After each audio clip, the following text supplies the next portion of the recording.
Hi guys, welcome to a brand new episode of AB in the Films. These are the top 10 next best Halloween/horror movies that I love. And here we go.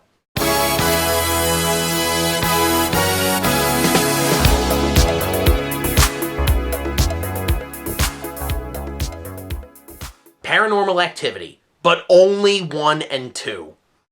The reason I say that is because if you watch Paranormal Activity 1 and 2, it's basically one movie. It's almost like when you watch Godfather and Godfather Part 2 back to back, it feels like one long movie. Paranormal Activity 1 and 2 is the same thing. And much like the Blair Witch Project, I know some people can't get into that whole found footage thing. I didn't see Paranormal Activity when it first came out. I remember hearing about it, and then I saw it later and I thought it was good. And I saw Paranormal Activity 2 in theaters about 9 years ago. It was 2010, 9 years ago. And I loved it. I really liked the scares. I really liked the characters. I really liked the way it ties into the first film really well. Yeah, I really like the, and I like that it's doing a lot with very little. And it does have really good scares. It has the jump scares, which again, I know that's kind of annoying at times. But it is really interesting, and I remember saying to myself after the second one was over, I'm like, where are they going to take it from here? And then Paranormal Activity 3 comes out, and I like the idea that the third one was like a prequel, and it has the VHS tapes on it because it takes place in the 80s when the sisters were young. So I like that aspect of it, but it did have some scary moments, but it wasn't as good as the second one, and it definitely wasn't as good as the first one. I thought the first two were really, really well done. Love those two. Yeah, those are my thoughts on Paranormal Activity 1 and 2. Next one.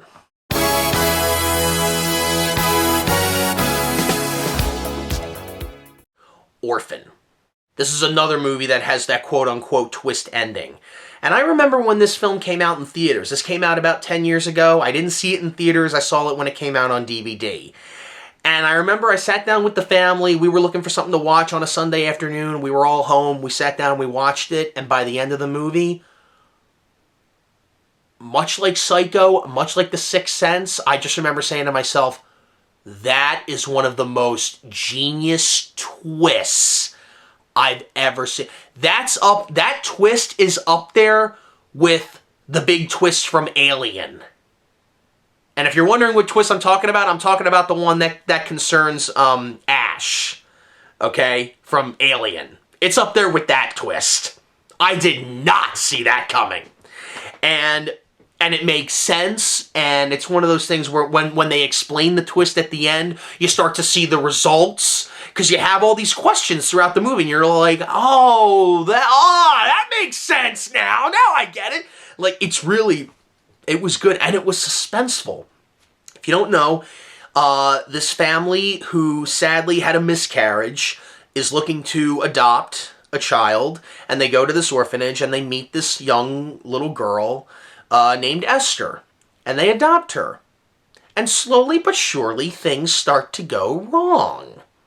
Something happens, and Esther did it. We, the audience, know that, but we don't know why. And I remember watching this movie, and I just remember thinking to myself, this kind of feels like the movie The Good Son. That movie with Macaulay Culkin and Elijah Wood. That movie was terrible, by the way. It wasn't a good movie, but in my opinion. But I just remember watching this, and I'm thinking, this is what Good Son should have been, you know, because it is legitimately scary, and it is weird, and you are wondering what is up with this girl. And at the end of the movie, it all makes sense, and you just hate this girl. Esther is like a young Nurse Ratched from One Flew Over the Cuckoo's Nest, or Annie Wilkes from Misery. You just hate this character and the fact that she's getting away with all this. And the mother knows this. And the mother is being accused of being crazy. They don't believe the mother. And the kids can't say anything to the mother because Esther's gonna kill them. So it's a difficult situation. But it's like, oh man, you just wonder how is everyone gonna get out of this. And I love this movie. I watch this. This is another Halloween movie I watch all the time. I love it. It's a great movie from beginning to end. Great performances. That Isabel Furman, she plays Esther. She was only 12 when she did this. She was pretty darn good in this. Really good. I'm surprised she hasn't done more movies since. I haven't seen her in anything since this, but very good movie. Yeah, strongly recommend that one. Next one.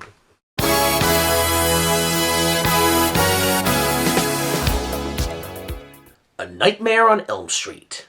This is the film that made Freddy Krueger a household name. And I think this is the movie that made Wes Craven a household name. I mean, he had done Hills Have Eyes and The Last House on the Left before he did Nightmare on Elm Street. But I think this one really,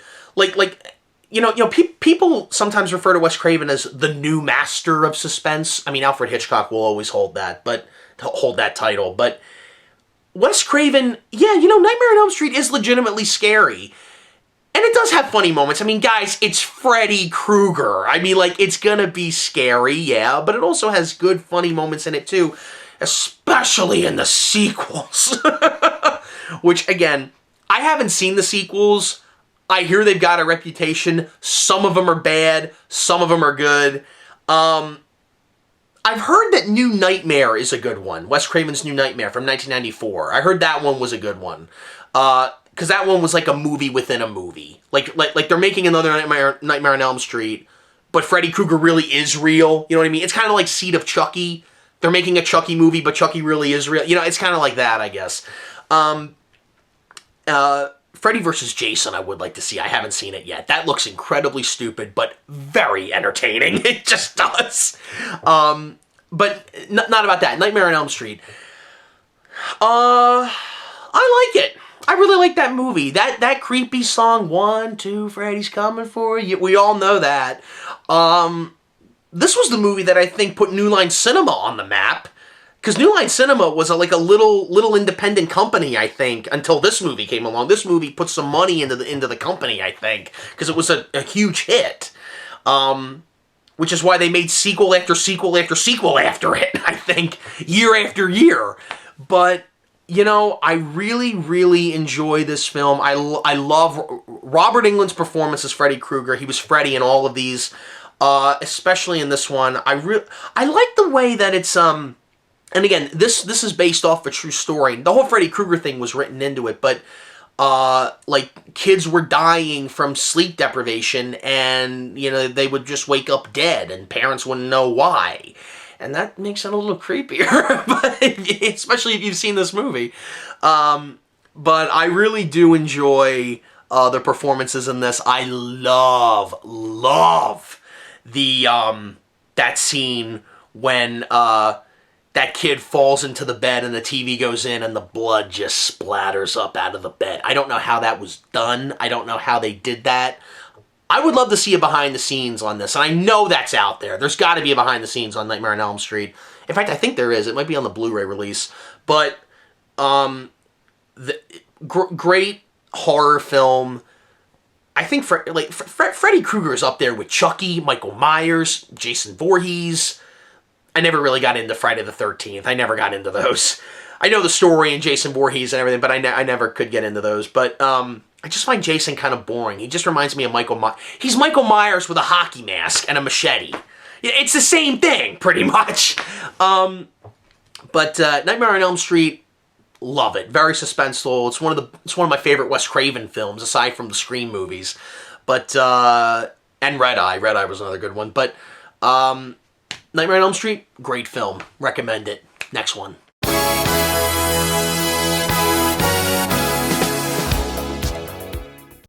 The Evil Dead series. All 3 of them. The Evil Dead, Evil Dead 2, Army of Darkness. I don't care if Army of Darkness isn't scary, it counts. Now, you saw me talk about these movies. I actually did a review a couple of years ago of the Evil Dead trilogy, so I'll be brief about this. Love Sam Raimi doing these. Sam Raimi directed all of these. Bruce Campbell will forever be known as Ash. I can't imagine anyone else playing Ash. Did I ever see the reboot of Evil Dead? No, I did not. I'm sure it might have its fans out there, but I'm pretty sure most of us are going to stick to these. It's bloody. It's gory. It's disgusting. It can be scary. And it's also one of the funniest trilogies I've ever seen. The first one is not funny at all. Like, maybe if you look at some of the effects, I guess it could be funny, but it's not meant to be. The sequel and Army of Darkness are supposed to be funny. And especially Army of Darkness. So, for those who don't know, Evil Dead, I'll put this in the simplest of terms I can. A bunch of friends go into a cabin in the woods, and evil spirits haunt the cabin and are trying to take the kids' souls. And Ash has a chainsaw for a hand and slicing these guys left and right. And it's awesome. It's bloody, it's disgusting, and it's hilarious, and it's awesome. And I watch it every single Halloween. And in Army of Darkness, he gets stuck in the Middle Ages, and it's just... Army of Darkness, you know, I might just watch that. I have it on video cassette up there. I might just pop that in tonight as soon as I'm done doing this. But the Evil Dead series, I love that series. It's so funny. It's great. It's great for Halloween. Yeah, great film trilogy. Next one. By the way, Ash vs. Evil Dead, the TV show, that was pretty funny too. Next one.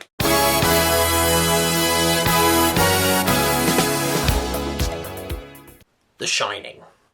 I remember being 9 years old and being in the TV living room right around Halloween time. So this was back in 2002. And my dad was watching a movie. And I didn't know what movie it was. But all I remember seeing was an elevator opening up. And out of the elevator came this.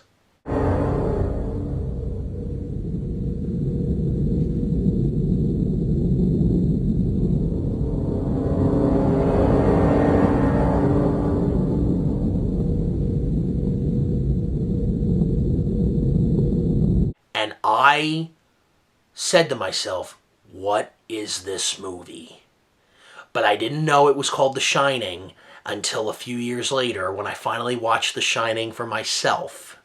And that scene came up and I went, oh, that's the movie he was watching. Okay. This is another Stephen King story. And surprisingly, Stephen King himself doesn't like this movie. He doesn't like it. I disagree. It is scary. It has a scary... Stanley Kubrick, you know, Kubrick rocks in this film. The way, you know, and I have to say, Kubrick was all about the performances, because that's what a director does. The director is supposed to be judging the performances from the actors. The cinematographer for The Shining, some of the best work I've ever seen. And Kubrick usually has that in almost all of his films. You watch 2001, you watch Eyes Wide Shut, Full Metal Jacket, Clockwork Orange, Paths of Glory, Doctor Strange. You watch all of his films.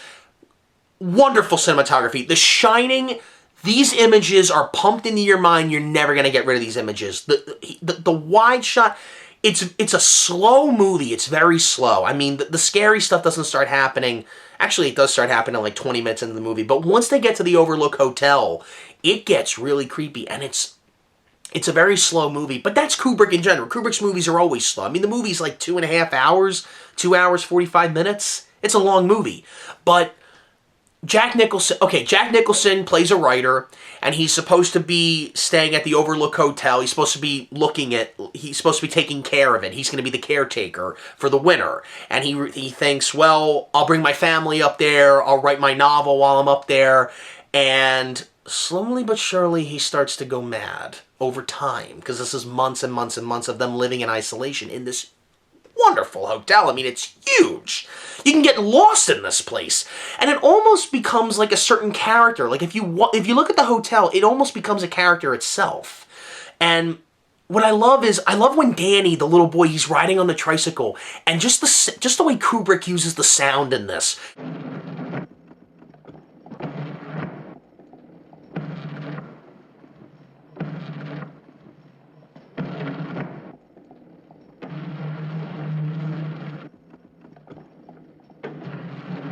That is creepy. There's no music, nothing. And it's just, it builds up atmosphere. And so that when we get to the scary stuff and the music starts playing, it's effective. It's creepy. It's actually, and I know it's not what Stephen King wanted in the book. Kubrick did that. This is different from the book. But some of the great, and again, it's got some of the most memorable scenes, like when he knocks in the door with the axe. He's like, "Here's Johnny!" Like, we all know that. But The Shining didn't make that a catchphrase. That was Ed McMahon's catchphrase on The Tonight Show with Johnny Carson. That's where it came from. But that movie made it, like a horror catchphrase. And Shelley Duvall, I don't think Shelley Duvall is that good an actress in this. I'm sorry, but Jack Nicholson, like, dude, it can get really creepy and scary. Nicholson, oh man, is he menacing in this. And when Shelley Duvall goes up to that typewriter and sees what he's been typing the whole time, I won't dare ruin it for you, but oh man, was that... I just remember thinking, that's genius. That is so genius. Like, I was so jealous of that. I'm like, great twist. That's great. Love that. Because I'm a big film nut, and I'm like, I was 12, 13, and I'm like, that is awesome. I did not see that coming. Kubrick, that's great. But Stephen King wrote it, so yeah, so he gets the credit. But, yeah, great movie, great atmosphere. Hello, Danny.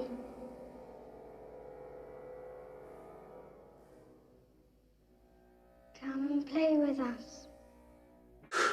That's one of the scariest movies ever, and it's, oh man, I watch that every Halloween. It's great. Next one.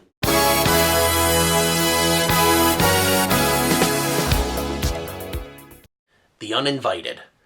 This is another one that has those quote-unquote twist endings. A girl has been sent to a rehabilitation clinic.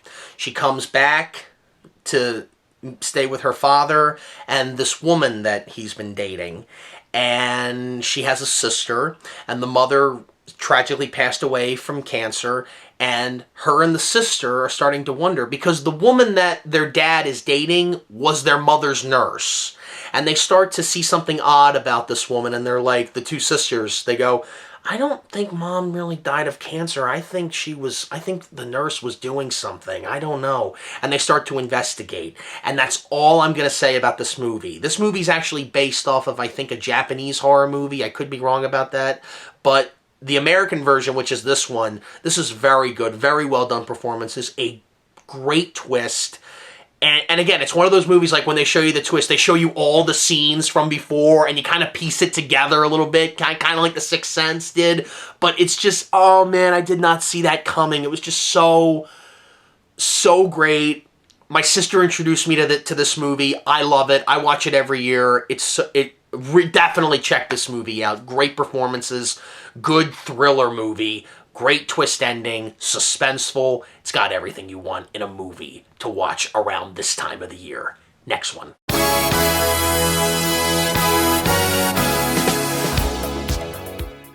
Shutter Island. I remember seeing this in the theaters, and, it doesn't feel like a Martin Scorsese movie, but it's definitely got a lot of great moments in it, especially when you watch it more than once. Leonardo DiCaprio plays a U.S. Marshal, and he's sent to this island, Shutter Island, which is a hospital for the criminally insane. There's a lot of mental patients in here. And he's investigating with his partner a disappearance of one of the patients. And he's also remembering, as he's trying to solve this case of trying to find this missing patient who escaped, he's also remembering moments from his personal life when he was in the war, of his wife, of all the things that his wife tragically died. We don't know how, but what happens is when you watch the film, here's what I can say about the movie. I'm not going to give away the twist ending, because again, the twist ending is great. The scene when they're in the lighthouse and Ben Kingsley is talking to Leonardo DiCaprio and explaining everything, I really thought they were trying to convince him he was nuts. I really still was on DiCaprio's side. The minute it switches, oh my gosh, that was a major when he pulls out the gun, that was a major twist. And but what I love about this movie is, and again, you could totally see this, when he's remembering or having these dreams at night of being with his wife and memories that he has, or are these memories or are they not? this film portrays a dream better than Inception did, okay? When he has these dreams, and again, you have to watch the movie closely because they mention all these things in the film. He juxtaposes one area that he's in with another area that he's in. Like, he'll be in his city apartment and he looks out the window and there's his lake house that he moves to later with his wife.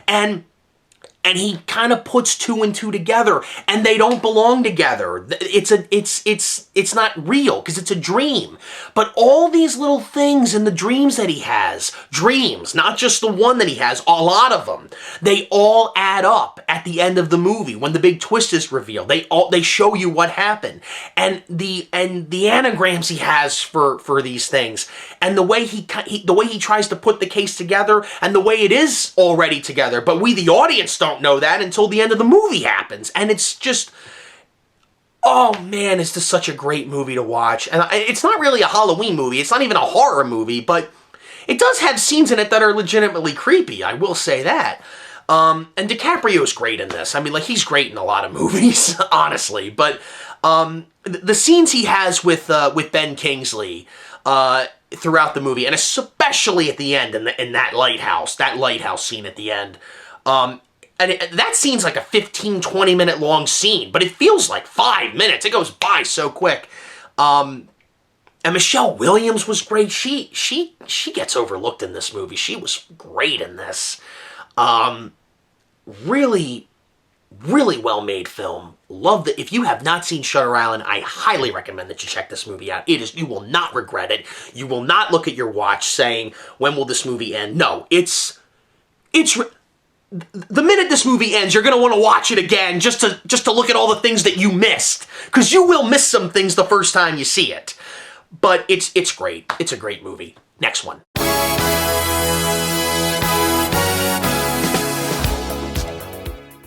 Hocus Pocus. Okay, here's a little Halloween movie that we all watch every year. And you know what? When this came out in 1993, this came out in the summertime. This movie was not a big hit when it came out. It was not. In fact, I think it was a flop when it came out. But what made it popular, I think, was that because it's a Disney movie, the Disney Channel kept rerunning it on TV. That's how I saw it. I remember watching this movie when it was 5 years. This movie's as old as I am. And I remember watching it for the first time on TV in like 1997, 1998, and I just remember thinking to myself, what is this movie? And my sister and I would watch it. We would watch it every Halloween. We would rent this from Blockbuster every Halloween. I would watch Bette Midler and Sarah Jessica Parker and Kathy Najimy play these witches, and I would think, I thought Margaret Hamilton and The Wizard of Oz did a good witch. These performances aren't that bad. They're not as good as Margaret Hamilton and The Wizard of Oz, but still, they're getting into it. And David Kirshner produced this. He produced the Chucky movies. Kenny Ortega directed this. He worked with Michael Jackson. He did Michael Jackson's This Is It. I'm a big fan of Kenny Ortega, but this movie, and again, and you know what this movie feels like? It feels like the movie Jumanji a little bit. Like you know, these kids get in trouble with this otherworldly thing, and they only have a certain amount of time to solve it, and they solve it, and it goes away, and that's the end of the movie. It kind of feels like Jumanji a little bit, just a little bit. But what I really like about this film is this movie's drenched in Halloween, guys. It is. And if you grew up watching it as a kid, you're probably going to watch it every year. I know it's got stupid moments in it. It's a stupid movie. It does have stupid scenes. But you know what? Call it a guilty pleasure. It's drenched in Halloween, this movie. Like, I've been watching this movie every Halloween for as long as I can remember. And I got it right here on video cassette, folks. I got it right here. This isn't an original VHS release, but we got this at a garage sale, and I ran it on the VCR. It runs fine. But still, great movie. If you haven't seen Hocus Pocus, I mean, I'm pretty sure everybody has seen Hocus Pocus, but if you haven't, give it a watch. It's a good Halloween flick. It's really good. These kids are trying to defeat these witches who are trying to kill all the children, and, you know, the black cat. By the way, have you ever noticed, is his name Zachary or Thackeray Binks? I don't know what his name is, but have you ever noticed, like, the first 2-3 minutes of the movie, all his dialogue is just saying his sister's name? Emily! Emily! Emily! Emily! Like, my sister and I were watching this movie the other night, and we just sat there and we thought, that's all he says the first 3 minutes of the movie. That's his dialogue, for the most part, really. So anyway, those are my thoughts on Hocus Pocus. It's good. It's a guilty pleasure of mine. Next one.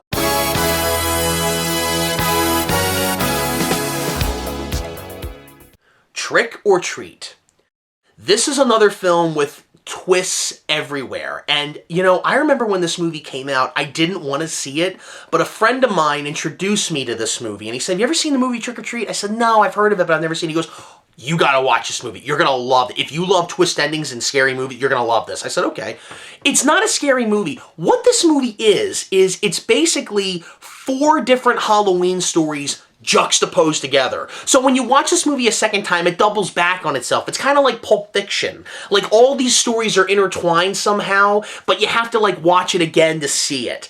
And one story is about a killer with a son who likes to carve pumpkins, who likes to poison kids. Another one is about this trick-or-treater who tries to kill people if you blow out jack-o'-lanterns early. Another one is about a bunch of kids going trick-or-treating who know about this legend of a school bus driver who drowned a bus with these kids who have special needs.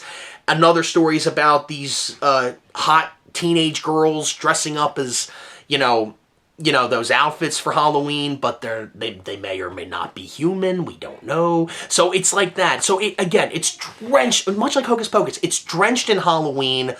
I loved it the first time I saw it with my friend. I watch this movie every year. I bought it. I have it. I watch this movie all the time. If you haven't seen Trick or Treat, definitely check it out. The same guy that made this made Krampus, which was another movie about... which was the horror Christmas movie about the old Russian legend. I think it's Russian legend. And Krampus wasn't that bad either. I thought that one was pretty good. But Trick or Treat, love that movie. Watch it every year.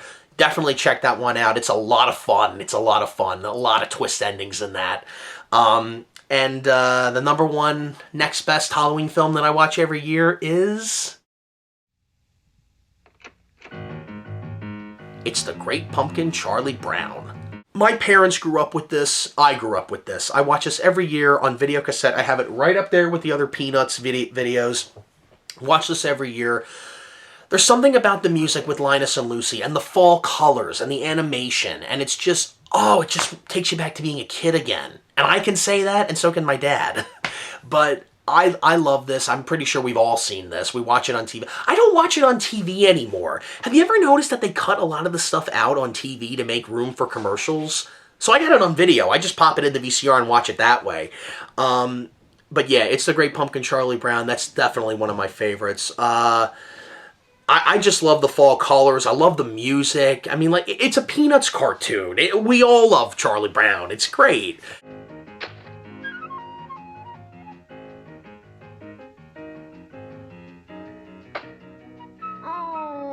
You didn't tell me you were gonna kill it. Definitely deserves the number one spot here. So those are the next best Halloween movies that I watch every year. I hope you enjoyed this, and I will see you guys in the next review. Happy Halloween.